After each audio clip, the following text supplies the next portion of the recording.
L'Ajuntament d'Esplugues i la Fundació Tus Ojos porten a la ciutat el projecte El valor de les dones, cinema per a l'acció. Un projecte cultural i educatiu sobre els drets de les dones que s'està desenvolupant des del passat dia 2 fins al proper dia 15 de maig. Dilluns, dia 5 de maig, va tenir lloc la mostra cinematogràfica de curs a la Biblioteca Pare Miquel d'Esplugues. Una sessió que es repetirà el proper dia 15 de maig a les 19:30 hores.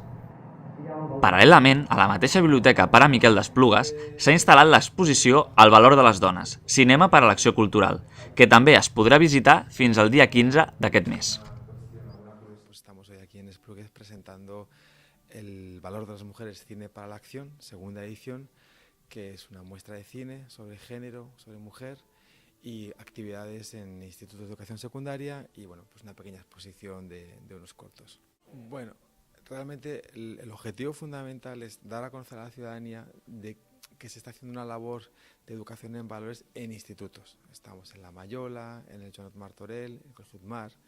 Lo que queremos es que la población adulta conozca materiales que están siendo utilizados en los institutos con sus hijos, con sus hijas, para la educación en valores, para sensibilizar, para fomentar la reflexión, para generar espíritu crítico, pero sobre todo para fomentar la solidaridad, para de alguna manera valorar el esfuerzo de los ayuntamientos, de las personas, en dedicar tiempo y recursos a la cooperación y al desarrollo. Y bueno, pues ese es nuestro trabajo y aquí estamos en Esplugues.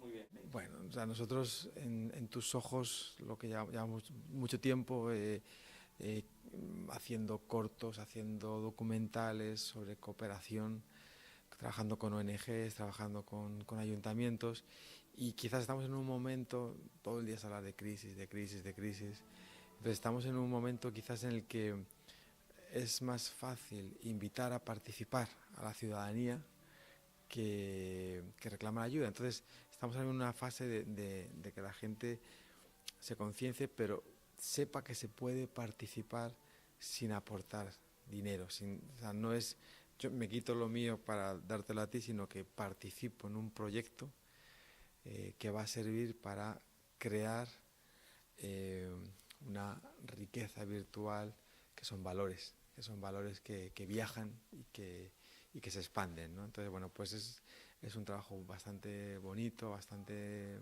motivador y, bueno, nos estamos yendo de fondo la proyección de la película en este momento y, bueno, pues lo que sí animo al público que vea esta pieza es a que visite tusojos.es, tusojos.cat, la página de Esplugues también del ayuntamiento, para conocer un poquito más de cerca nuestros trabajos, nuestras actividades, guías didácticas, cortos, vídeos, documentales. Probablemente puedan encontrar motivos para entretenerse, motivos para sonreír y motivos para coger motivación para participar en proyectos de cooperación.